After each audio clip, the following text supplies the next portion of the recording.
दिवसेंदिवस पोटाचा घेर वाढत चाललाय मंडळी. जर का आरशात बघताय आणि पोटाचा घेर हा वाढलेला दिसतोय तर आज समजून घेऊया. महिलांमध्ये पोटाचा घेर जर का 80 सेंटीमीटरपेक्षा जास्त असेल आणि पुरुषांचा 90 सेंटीमीटरपेक्षा जास्त असेल तर नकळतपणे तुम्ही आजारपणाला आमंत्रण देताय आणि तुमचं पोट हे आजारांचं बॉक्स झालेलं आहे.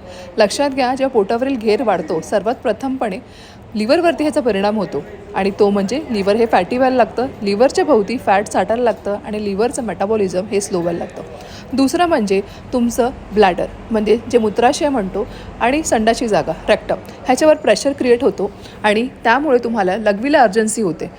म्हणजेच लघवी आली की तुम्हाला पळावंसं वाटतं, पटकन लघवी करायची आहे अशी तुम्हाला संकेत मिळतात.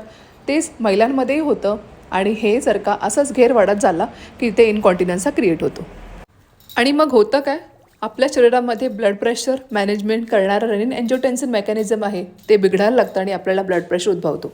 प्राथमिकपणे पाठीवरती ताण पडतो आणि कालांतराने आपल्याला बॅकएक, कंबरदुखी, पाठदुखी ही सुरुवात होते.